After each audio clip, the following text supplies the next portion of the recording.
Hey, pre-algebra students. So in lesson 10.5, we're going to be looking at scientific notation. In the first part of our unit, we worked with all of the properties of exponents, and this half of the unit is going to be something completely new. So scientific notation, as it states, is a number that is expressed between 1 and 10 multiplied by a power of 10. And it's a way to shorten numbers that are very, very large or very, very small. And this has a lot of real life application in science. So hopefully it's something that you've seen before. So in example 1, notice it says that we're going to just be identifying if the number is written in scientific notation. So we're going to say yes or no. And then of course, second part says explain. So looking at example A, I can see that 5.9 is greater than 1 and less than 10, so it works. So it's between 1 and 10, and it's also multiplied by a power of 10. So I'm going to say yes, this one.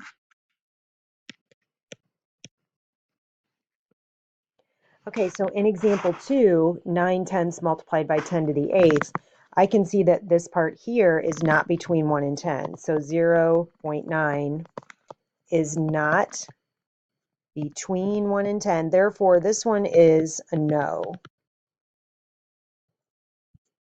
Okay, so again, has to be between 1 and 10, some kind of decimal between 1 and 10 multiplied by any power of 10. So let's look at our next key idea is about how to write numbers in standard form. So if a number is written in scientific notation, notice it says if our exponent is negative, then we're going to move the decimal point to the left. So I like to just remember that if my exponent is negative, I'm going to move that decimal point in the negative direction on the number line. So for example, right here, if I'm starting with 3.22, then I would move my decimal point 4 units in the negative direction. So 1, 2, 3, 4. So my decimal point is going to go right here, and then I'm just going to fill in these spots. It's always good to just clean that up and write your answer so you can see it neatly. And then notice how up here it says if my exponent is positive, I'm going to move my decimal point to the right. So again, for me, I like to remember this is moving it in the positive direction on the number line. So if I'm starting with the decimal 7.9 and I'm multiplying that by 10 to the 5th, the exponent tells me to move the decimal 5 places in the positive direction. Okay, and then again, I'm going to put some zeros in there as placeholders. So 7900000. And when you have a whole number, it's always a good idea to put a comma in there to show place value. So this number is 790,000. Okay, let's go ahead and move on. At this time, you have some on your own problems on those first two concepts. So if you want, go ahead and pause the video or complete those on your own before you come back to class tomorrow. And we're going to go ahead and look at the application problems at the end. So in example 3, it says an object with a lesser density than water is going to float. So that makes pretty good common sense. And an object that has a greater density is going to sink.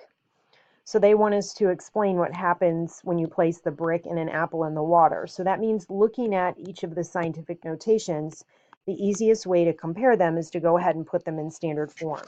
So if water has a density of 1 times 10 to the third, that would be 1.0, and I would move that 1 to 3 places to the right. So that's 1,000, and of course that's kilograms per cubic meter. And then the brick has a density of 1.84 times 10 to the third. So moving that 1, 2, 3 places to the right, that would be 1,840 kilograms per cubic meter. And our apple has a density of 6.41 times 10 squared. Okay, so moving this 2 places to the right, the apple has a density of 641 kilograms per cubic meter. Okay, so in this case, that tells me that the brick is heavier, so it's going to sink. So I'm going to say the brick will sink,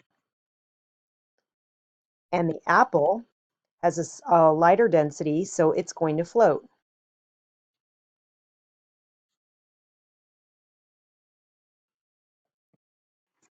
Okay, so notice I did not answer the next question underneath about the density regarding lead. I want you to go ahead and answer that question on your own and bring it back to class with you tomorrow. And we're going to look at example 4. So this is another real life application, and it says a dog has 100 female fleas, which is kind of disgusting, but it's a good real life application problem. So it says how much blood do the fleas consume per day? So you have to use this important piece of information down here that tells us that each flea consumes about 1.4 times 10 to the negative fifth.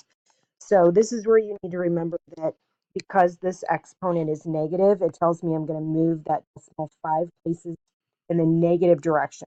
So 1, 2, 3, 4, 5.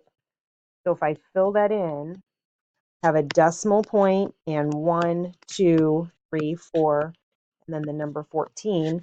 And I have 100 of those. So if each flea consumes this much blood per day, I have to multiply that by 100 fleas. So remember, when you multiply by 100, that's again kind of multiplying it like it's the same thing as 10 squared. So you're going to go 2 places back to the right. Multiplying by 100 will swoop your decimal over. You can always check this with a calculator if you need to.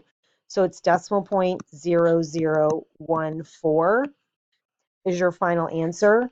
And it doesn't really say if they want that in standard form or scientific notation. So this would be your standard form answer. And if you were putting this back in scientific notation, the decimal point would need to go right there between the 1 and the 4. So we would put it between the 1 and the 4, and then we're multiplying that by 10 to the negative third power. So I think this first answer is the way that you would go ahead and leave it. Okay, so that's your lesson for tonight, and we'll see you tomorrow.